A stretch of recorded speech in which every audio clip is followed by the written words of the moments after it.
Good evening. Welcome to Rose City Politics. It is October the 6th.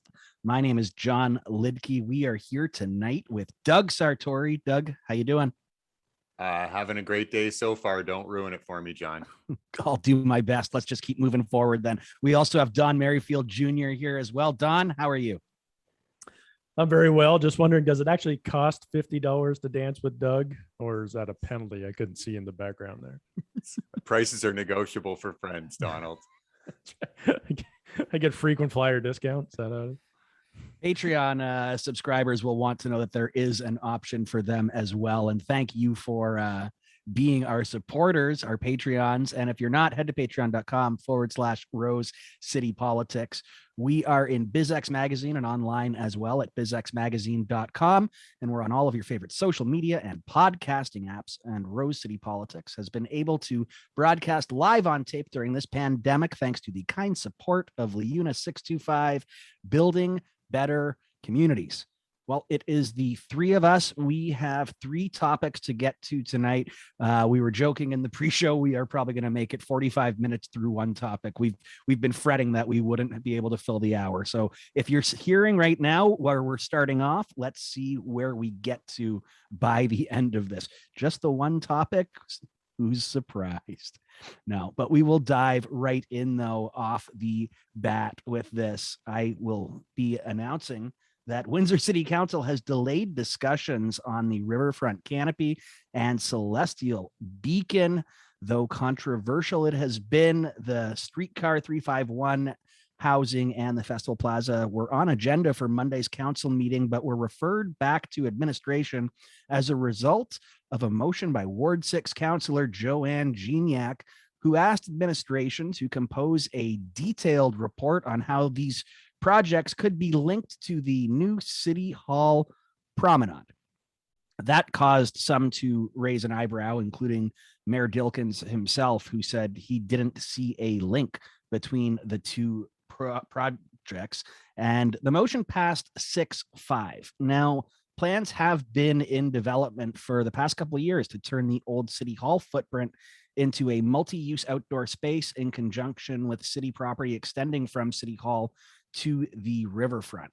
Gignac has described the Festival Plaza canopy, streetcar beacon, and the promenade as big ticket items, which require examination together to avoid, quote, repetitious placement of components. She went on to add that all three required bathrooms, backing up her point for that. So, it's not to say she hasn't been making this point. In August of 2020, I went through some of our old notes. She said that council should, quote, take every opportunity to push these projects off and any projects that aren't really, quote, compelling to move forward with immediately. And she cited COVID for that.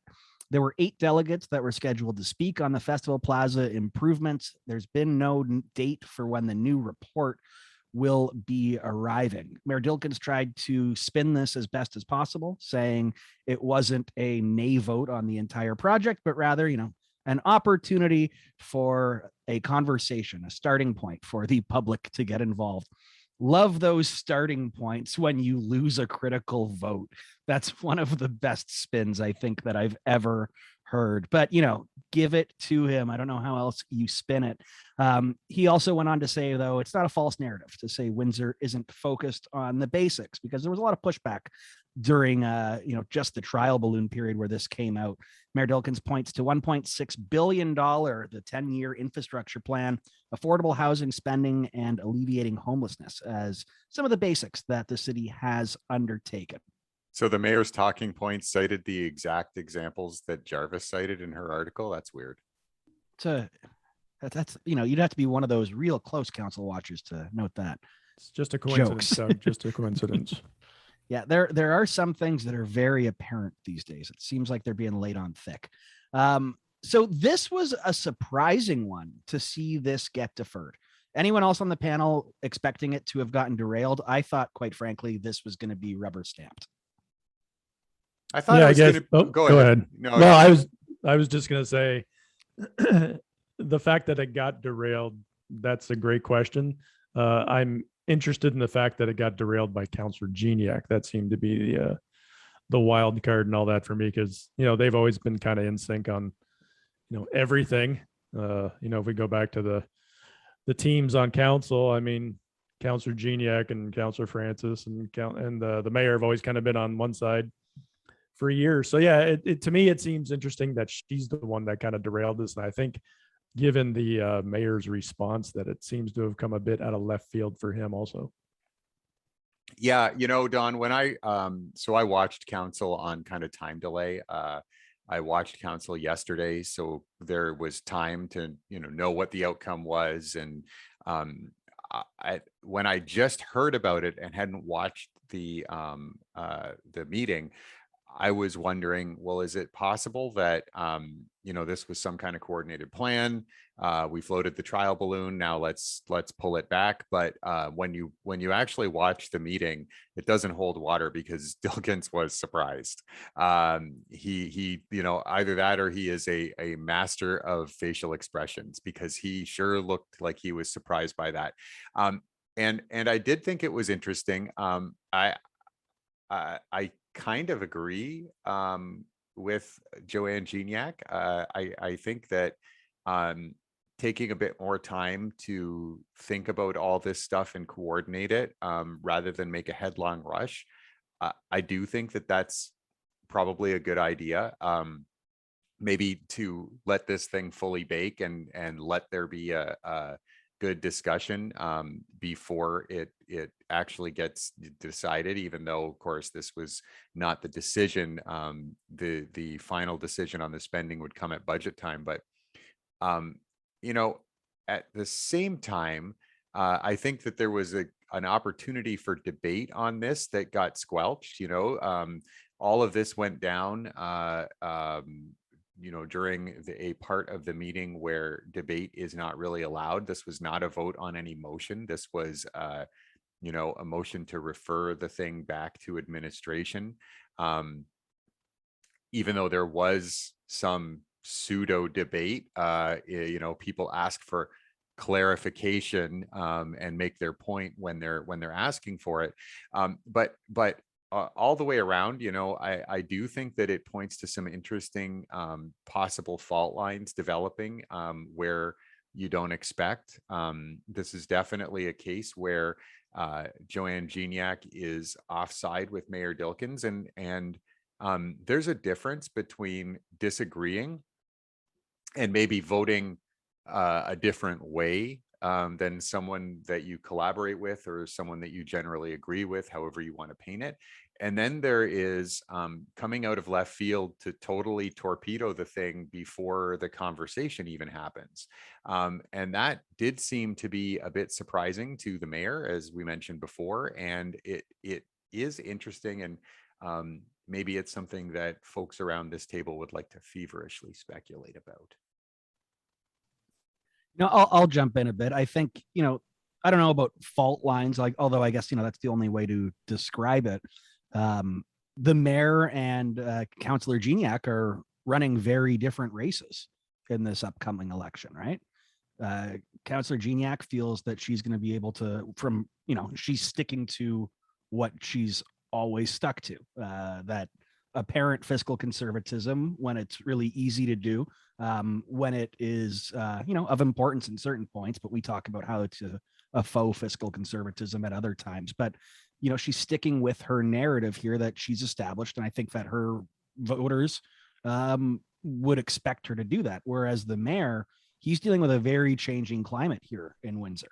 Windsor Works Report has changed the way that Windsor is going to be looking now. A very forward-looking city versus one that had been, set on a perpetual hamster wheel, spinning in circles, trying the same thing over and over and over again. So he's obviously having to now be the mayor of the Windsor Works Report, which is a mayor of arguably a city that at least looks progressive on surface level, and that costs money. And I think completing these projects is an important point for him to be able to showcase to, new Windsorites, young Windsorites, look, I am on your side. These are the kind of things that you want, and I'm going to deliver it. There's still conversations to be had about those basic amenities and, more housing and things, but that's still components of the Windsor Works report. Yeah, I think that's really astute, John. And I think you're right. Mayor Dilkens has evolved. Certainly his style, his communication style, and his approach to residents has evolved. He is a much different person in terms of his public communication and his personal communication in public than he was 4 or 5 years ago. But also, I think you're right that his policy views seem to have evolved. He does seem to be willing to do a few things that break with that sort of Francis Crew orthodoxy, if you want to look at it that way. He is willing to, to see taxes go up, even if it is, at the rate of inflation or slightly over the rate of inflation. That was an instance where he broke with the past and broke with the sort of the continuity of Mayor Dilkens' first term, had a lot of continuity with Mayor Francis's time in office. And I don't think you can say the same thing about Mayor Dilkens' second term. And Joanne Geniac's views have not evolved. In fact, if you watch council long enough, a fun drinking game to play is every time Joanne Geniac talks about the old days or something she did in 2004, take a drink, and you will have an enjoyable evening if you play that game. That sounds like another way of playing the council drinking game, which is just drink while watching city council.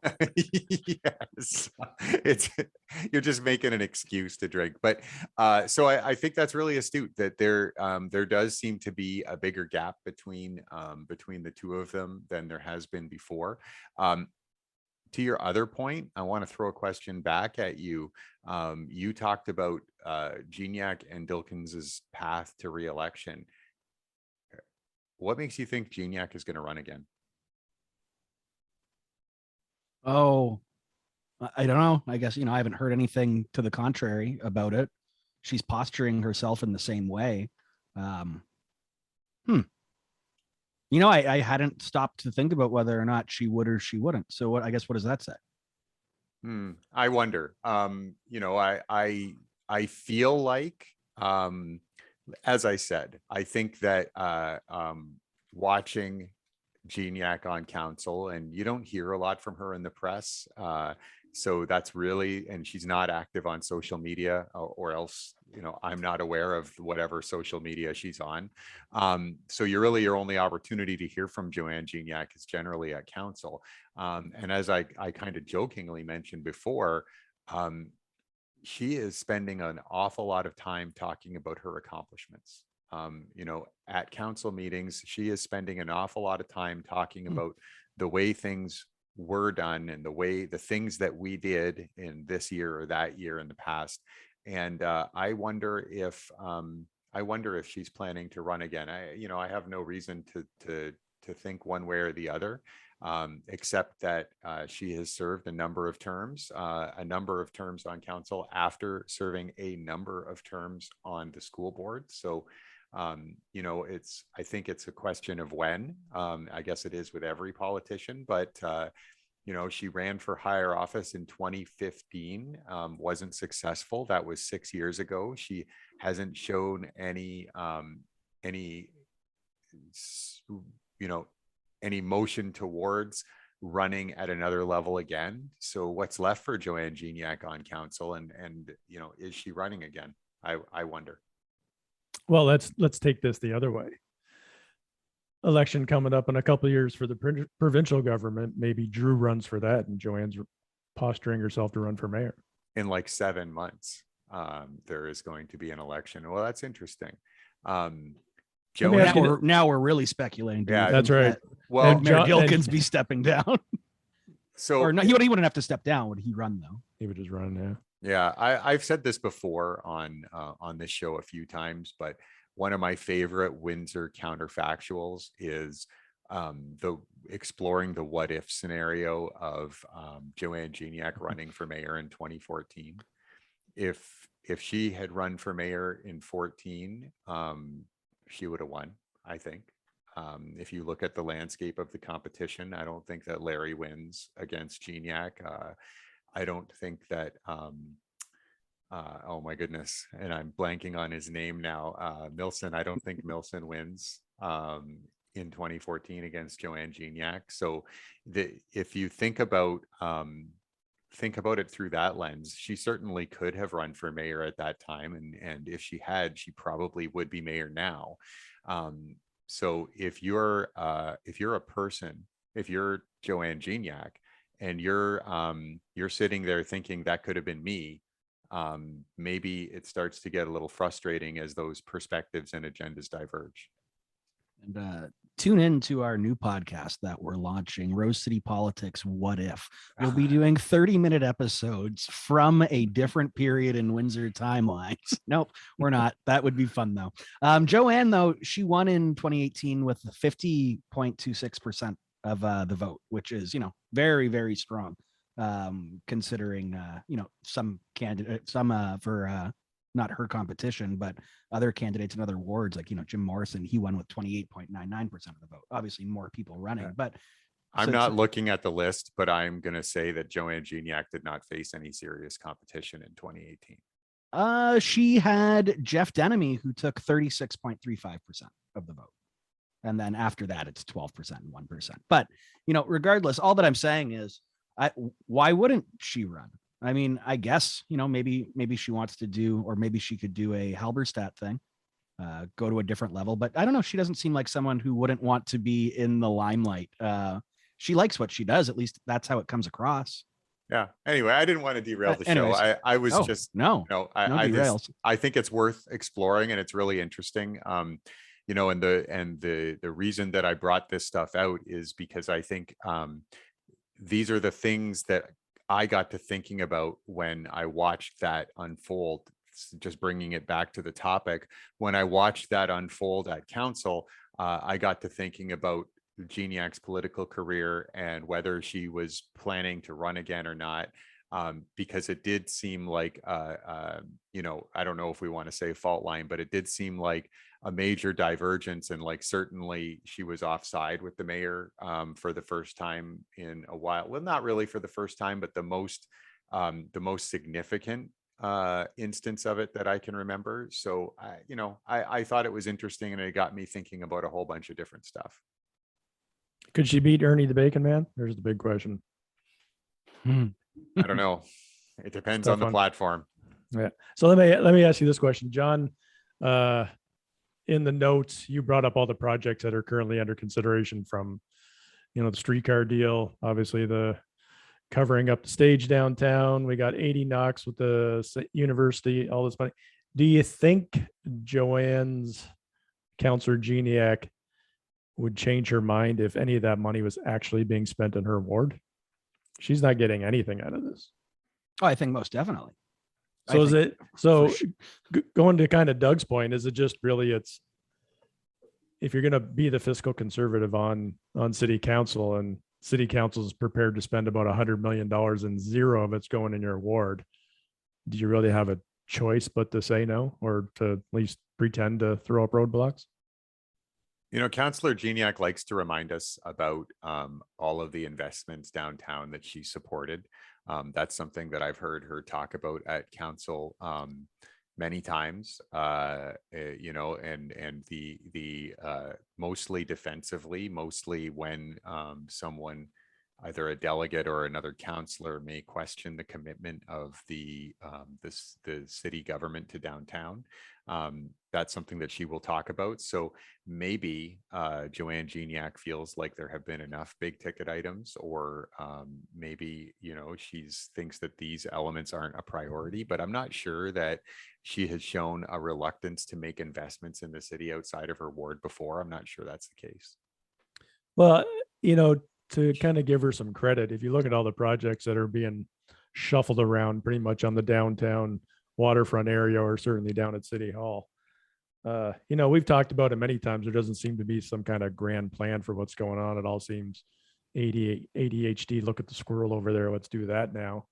I think she makes the right decision, and if the thought process she's going with is, look, if we're going to spend 70, 80, 90, $100 million, shouldn't all these projects somehow be looked at as one big project and sort of combine them all together so they make sense? So it's not like, hey, let's put this here, that here, and do one-offs.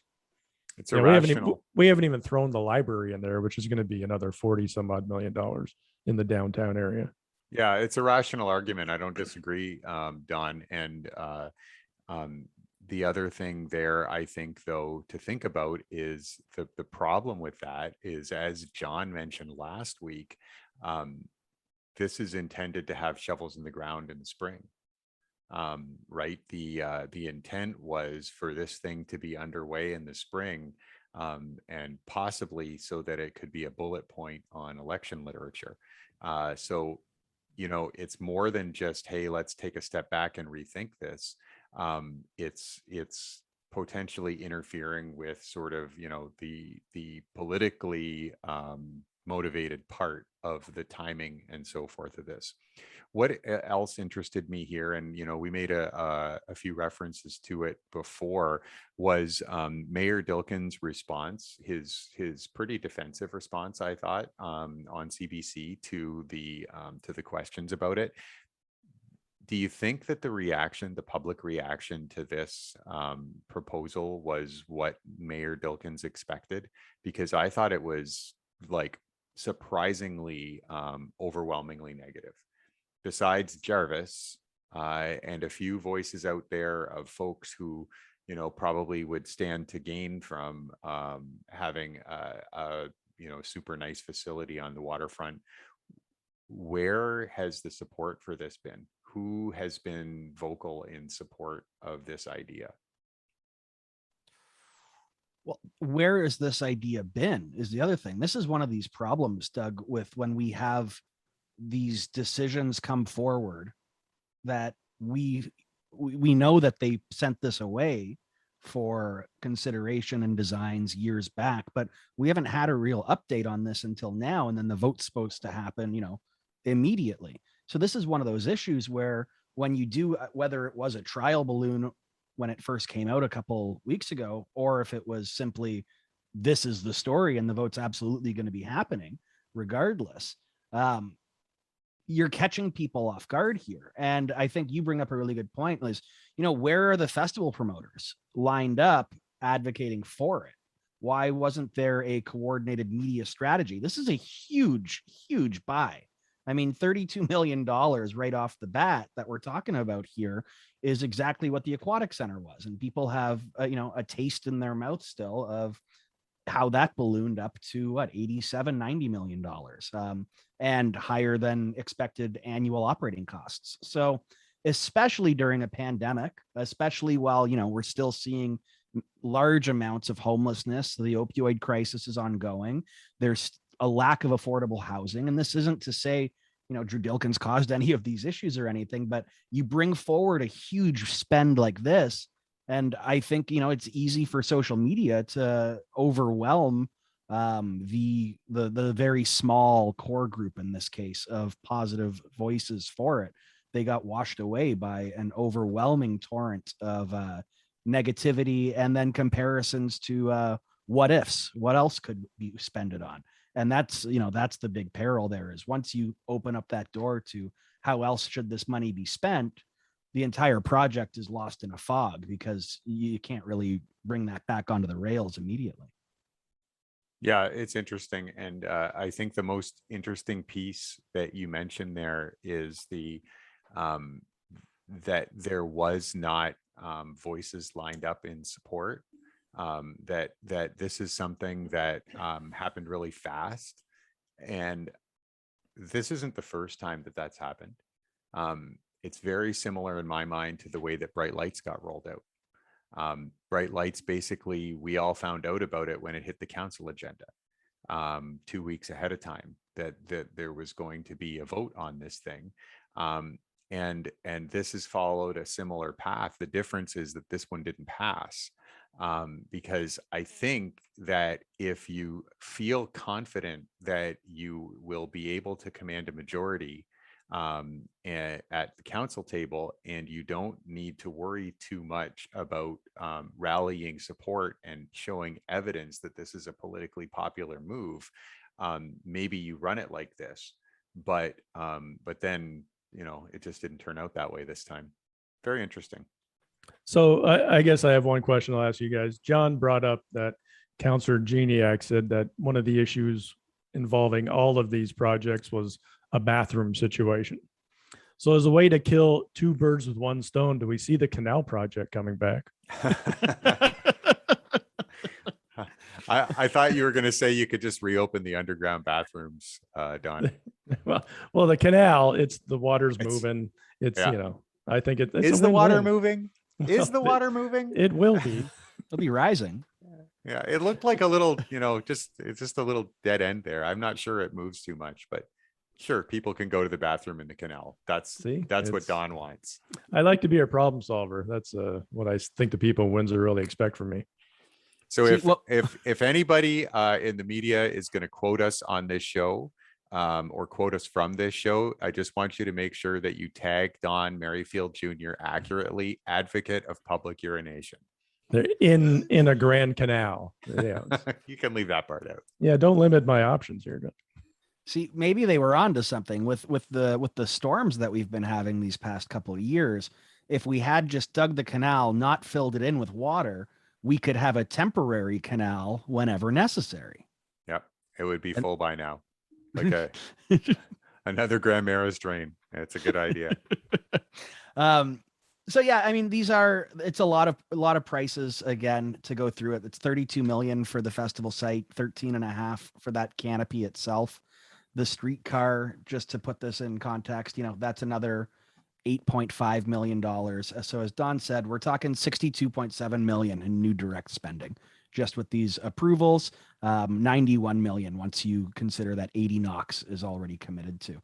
So it's a lot of cash, and I guess we'll think of how many aquatic centers you could buy with that money. Like 2. No, 1. One aquatic center. You could buy one initial proposed aquatic center. Oh, I forgot to factor in the decade after decade of losses. Yes, you're right. That's right. You can only buy one. Let's move on. Windsor Essex was the only electoral region recognized in the throne speech. This was noted by CTV News's Colin DeMello, which I found interesting, who put out on Twitter just specifically that Windsor Essex was the only electoral region to be mentioned in the throne speech. We know that Essex NDP MPP Taras Natashak is, he's a very vocal critic of Premier Ford, and he regularly lets that be known, whether in Queen's Park or in public.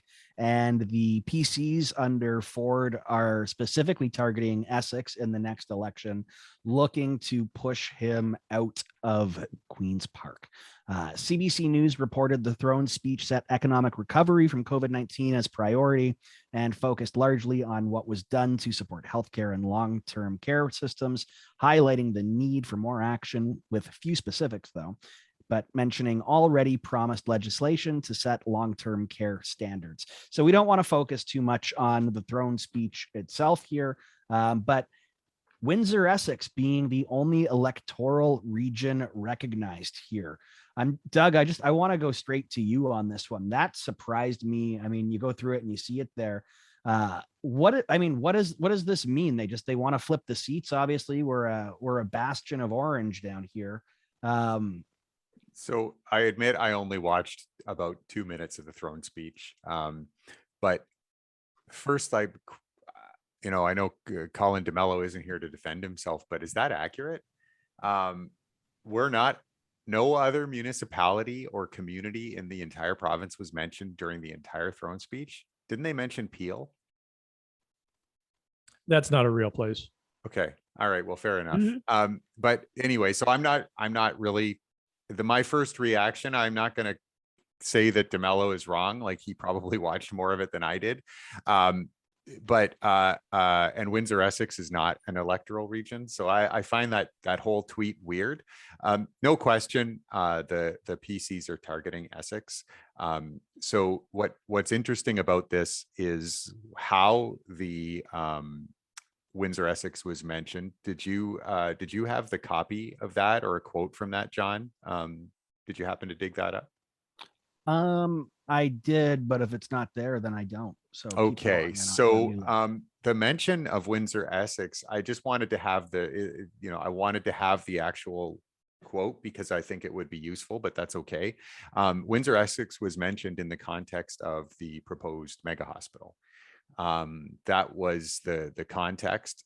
So hard to understand if you're going after Taras Natashak, how that helps. The NDP have been behind that project. NDP MPs and MPPs, actually, I think it's just MPPs. They did a photo op, a We Are Ready photo op back in the day when the hashtag was announced. I think it was the day of the hashtag announcement. You had the Windsor Essex MPPs fist bumping or putting their hands together or something with David Mouget on stage. So I think that's a pretty tough one to contrast with the NDP on. They're not opposed to this project. In fact, they're enthusiastic supporters. So I don't disagree that they want to flip that seat and they want to oust Taras Natashak. I think that's pretty clear, but I don't see the connection. One of the things that I found interesting, if we can just kind of evolve it, is how muted the reaction to that announcement was. You did not see anything from Windsor Regional Hospital on it, unless I'm mistaken. I certainly didn't note anything on their social media. I believe the mayor mentioned it. It was noted in the media a little bit, but the We Can't Wait campaign, I don't think they had anything to say about it. I find it really interesting how muted the response to this is the type of thing that not so long ago would have elicited a flurry of amplification on social media from advocates of the mega hospital plan, but I just haven't seen it. Maybe they're rolling it out slow. I don't know, but that's what I've noticed. Yeah. Just kind of to go on Doug's point. Yeah, I'm just looking through the transcript of the throne speech, and they did mention Peel Region, the Vaughan Hospital, before referring to the new hospital in Windsor. So they did mention a few other hospitals being built in different areas. All right, DeMello, explain yourself. That's right. Obviously, he only listened to 2 minutes of the speech too. Less. Yeah, less. Literally, it's one paragraph. So. I mean, it's interesting, Doug, you bring up a really good point there. Like, where is the fanfare? Or is it just that, now that it's a done deal, no need to keep talking about it? Is it a done deal though? Well, I guess is that the way that they want to sell it? Sorry to say. Yeah, maybe, but here's the thing. The advancement to stage 2 was announced when? April, May, something like that. Yeah, around that. I don't remember the exact time, but it was sometime in the spring that it was announced by the provincial government. This project was moving to phase March 2. 25th. March 25th. Thank you. And here we are in October, and they are re-announcing their commitment to release the funding for phase 2, stage 2, phase 2. I think it's stage 2. So they are re-announcing 6 months later the commitment to fund the $10 million. This is interesting to me. I have heard in conversation with folks who are strong supporters of the mega hospital plan. I've heard folks raise those questions. Where is the money? Why have we not seen the money yet? So I think it's really interesting that this re-announcement happened, and there was, a pretty muted response to it. You wonder how is this going to play into the provincial election campaign in the spring? How will this be used? I did see that Mr. Dowie amplified this point, and Andrew Dowie, who is Ward 1 councillor in Tecumseh and also the PC candidate for the riding of Windsor-Tecumseh. No surprise that a PC candidate would be amplifying the words of his party leader and premier. That's certainly reasonable. It's just curious to me how few others have done so. And so I'm really looking forward to the election next spring. You've got to think that if the PCs are going to have any credibility on this file, that money needs to be out there before next June, before it becomes an election issue. So I think that's something to watch for as we move forward. I wonder if it's just the being media savvy. I'll be really quick, Don.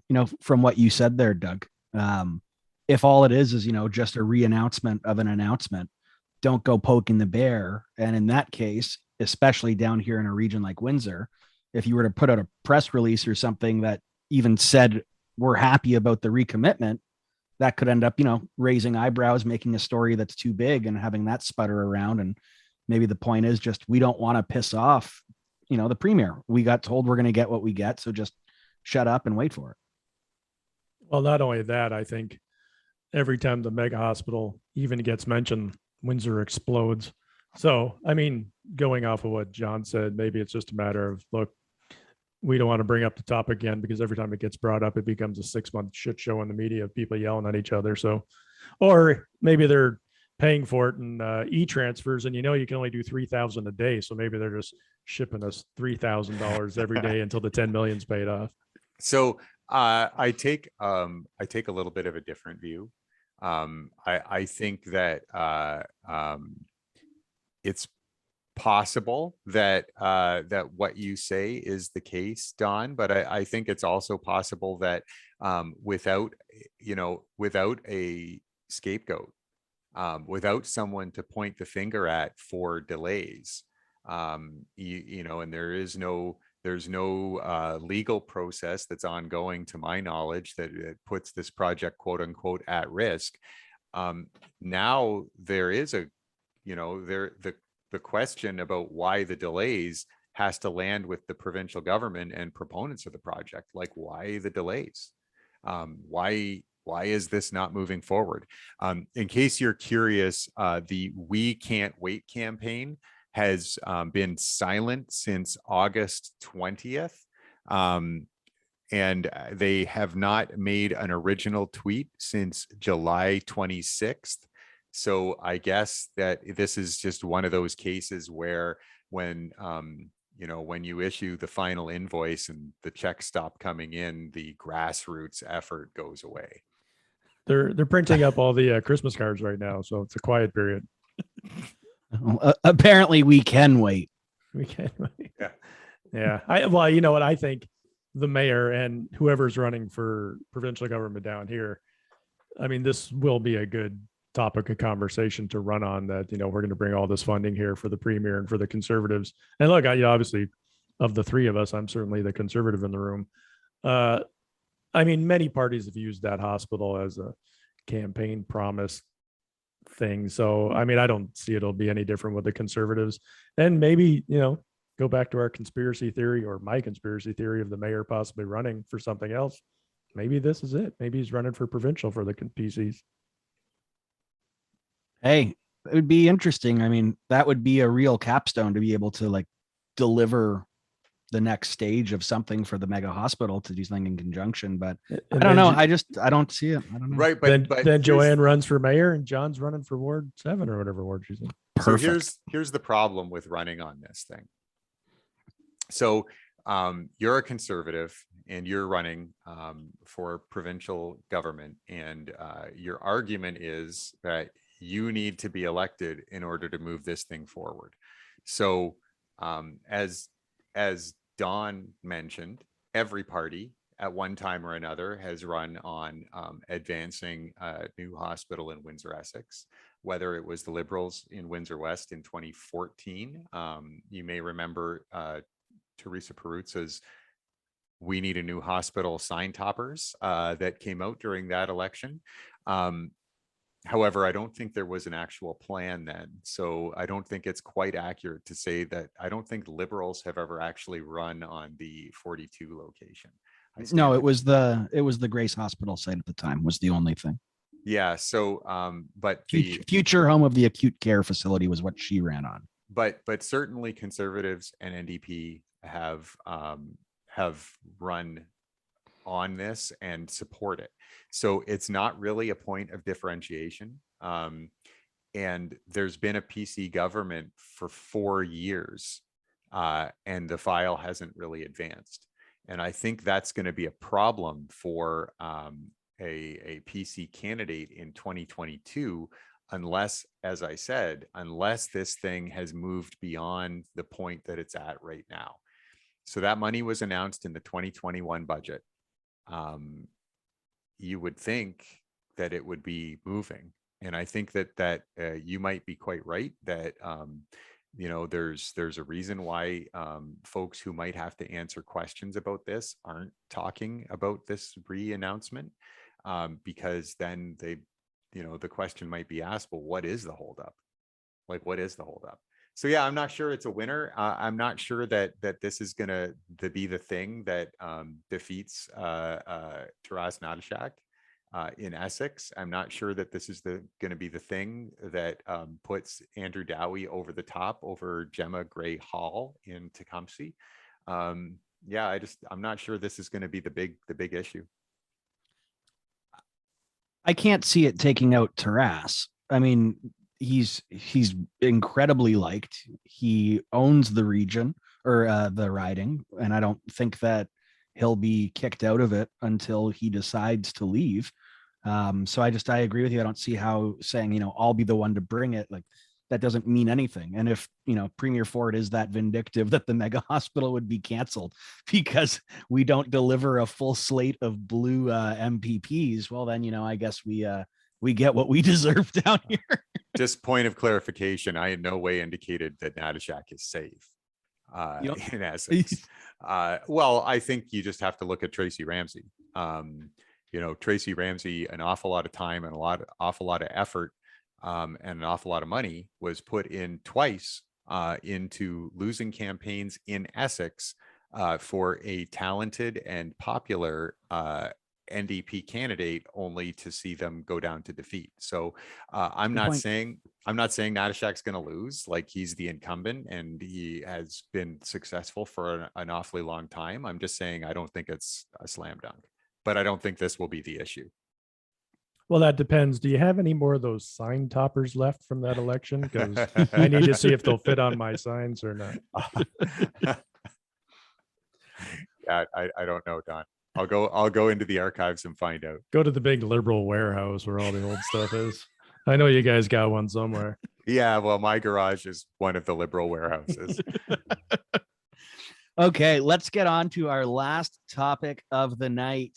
Footloose has come to a positive resolution. The Windsor Essex County Health Unit is allowing dancing, and they've removed the closing time restrictions nearly 1 month after the region's top doctor introduced a ban on dancing and midnight closures for nightclubs, adult entertainment venues, bars, restaurants, and as well brought in a zero tolerance policy for the time for non-compliance with any public health measures, masking, physical distancing, etc. Now, that's all ended. Since these restrictions went into place on September 3rd, public health officials say the number of new cases linked to businesses has dropped, and that was the key point there. Now, businesses only have to comply with current provincial pandemic rules. And with the province's proof of vaccination requirement in place, the health unit's CEO says she's cautious but comfortable with these restrictions being eased. Now, I was I was playing the first show that Meteor did post the vaccine mandate, but it happened during these restrictions. And let me tell you, it was very weird playing in a punk rock band at a bar with everyone being forced to sit down, wearing masks if you got up to go to the washroom or go to the bar. You couldn't really wander around the bar whatsoever. It wasn't the most ideal experience for a live music show to not have any dancing whatsoever. But it was okay. We complied.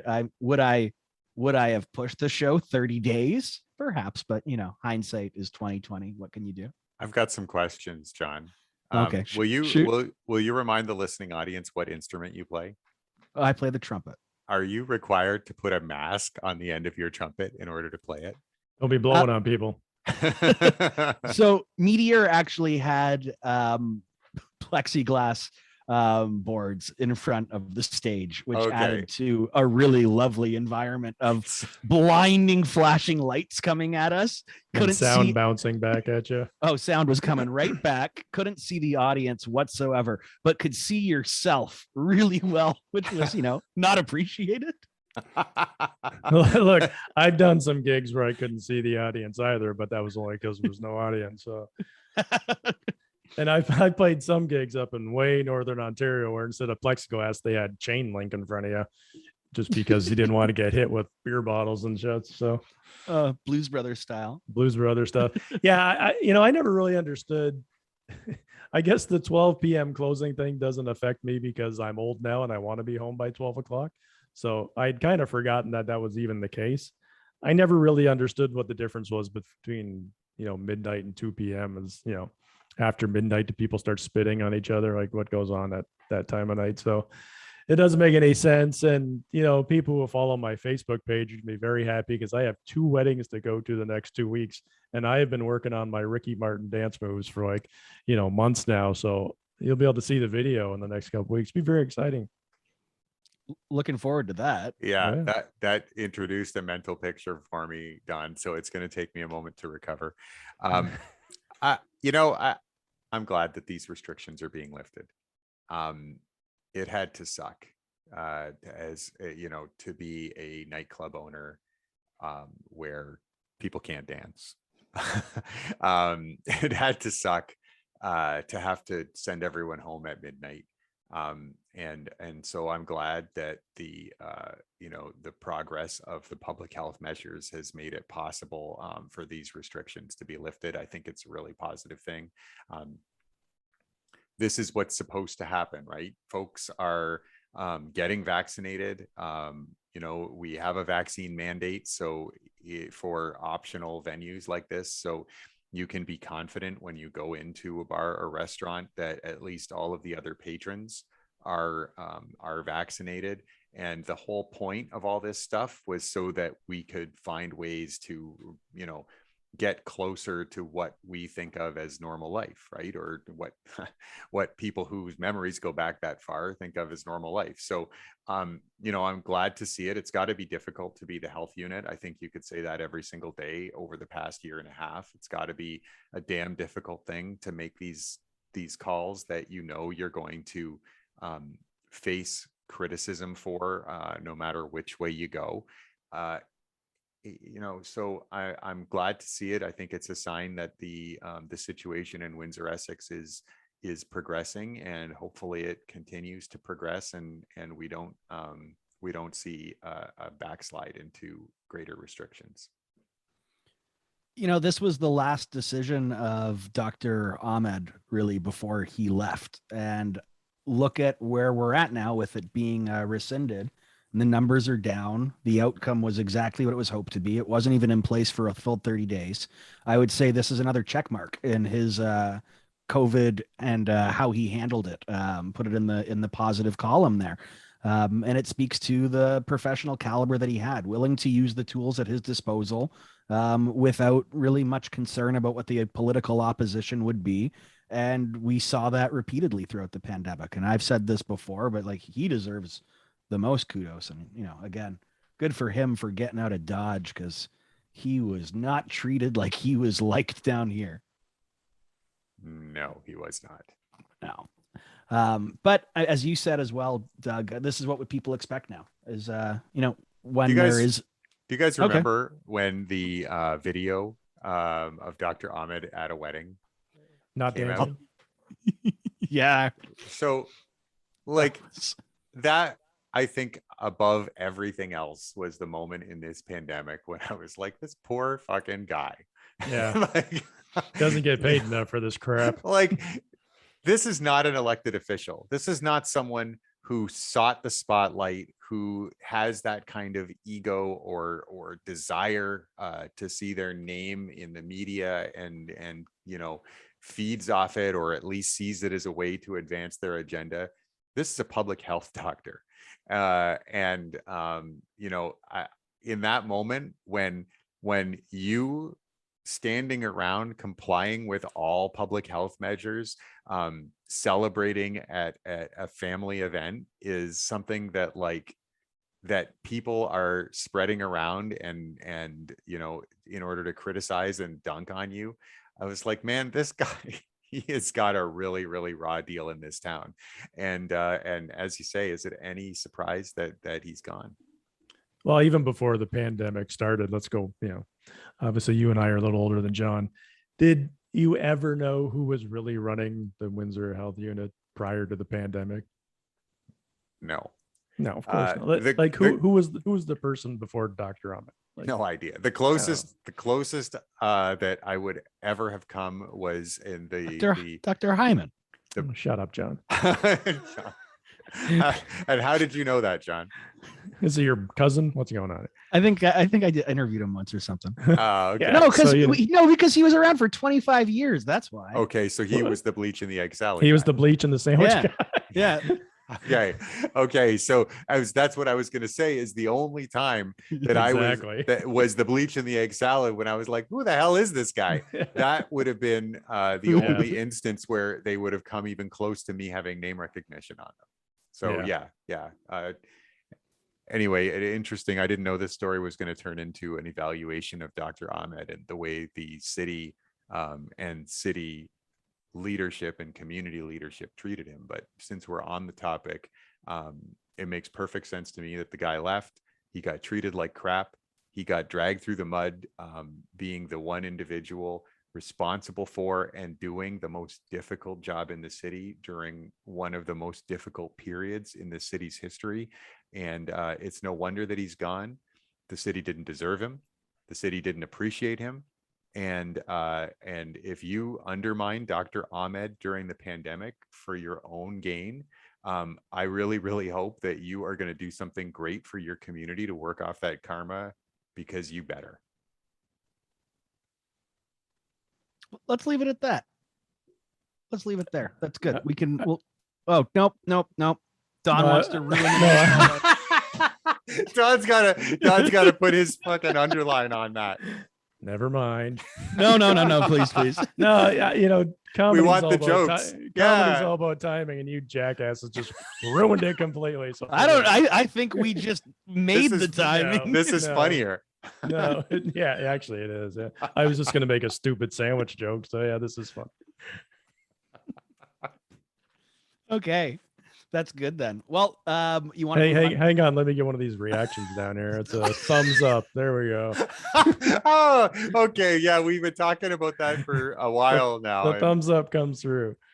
Yeah. I'm really glad to see that, Donald. I think it opens up a new dimension for us to be able to not only communicate our thoughts verbally, but also to share an emoji that explains our state of mind while we do it. I think there's a sandwich one in here. Hang on one second. Let me find it. I'm just so surprised that you would have gone and detracted things this way. Okay, I think it's time to put this. Yeah, we're derailing, Donald. Let's move on to our final segment for your consideration. Oh yeah. Right. Let's do Doug, that thing.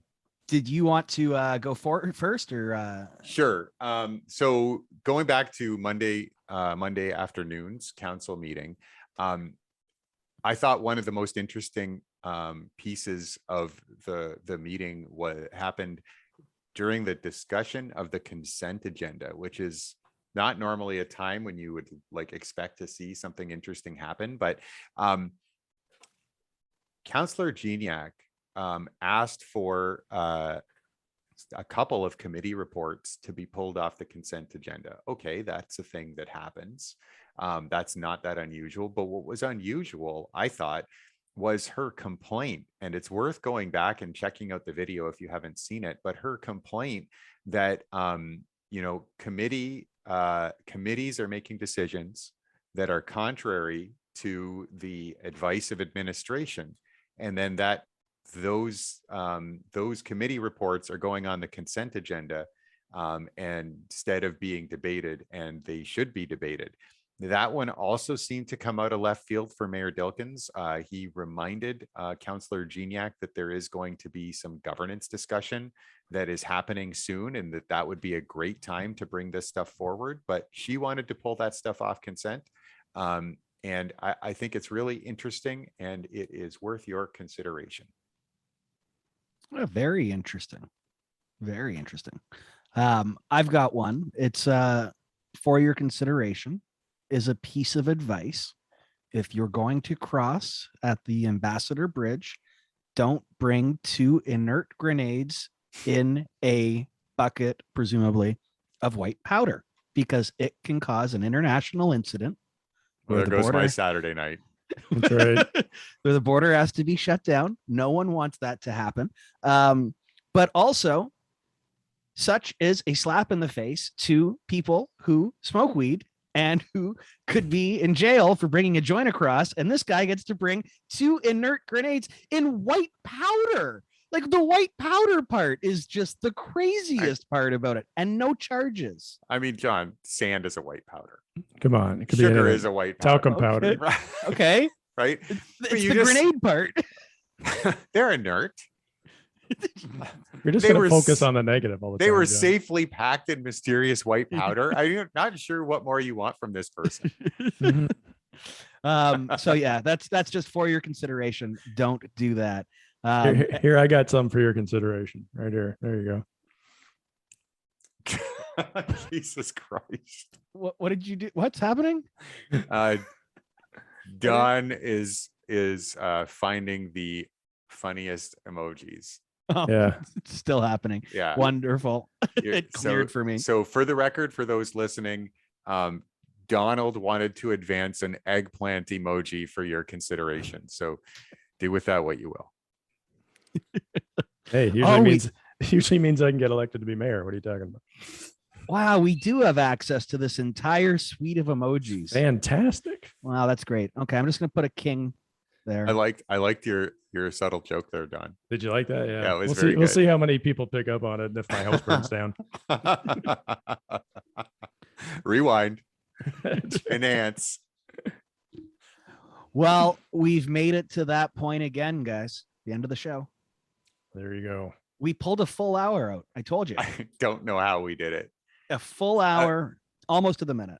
I'm impressed with you guys, but I'm even more impressed with the people listening. Thank you so much for sticking with us through this nonsense. I would have turned this off half an hour ago, personally. If you're still listening, you can bring this up to me, and I am legally obligated to buy you a drink. There you go. That's a good offer. So if anyone, we'll find out how many drinks you have to buy. I think it'll be 0 because we're talking to no one right now. Well, now that I know we're getting drinks, I'm going to do a paid promo for this show. It's going to be great. No, Don, you and I can just both bring it up to Doug next time we see him. He'll have to buy us the drinks. It's great. That holds. And this is the show. If anyone's listening, thanks for tuning into Rose City Politics. It's October the 6th. We've had Doug Sartori, Don Merrifield Jr., and myself, John Lidke here. Please support us at patreon.com/Rose City Politics. We are in BizX Magazine and online at bizxmagazine.com, as well as on all of your favorite social media and podcasting apps. Rose City Politics has been able to broadcast live during this pandemic thanks to the kind support of Leuna 625, building better communities. And we will be back next week because this is what we do week after week after week. It never ends. The fun sometimes comes and goes, though. Anyways, we'll be back. Cheers.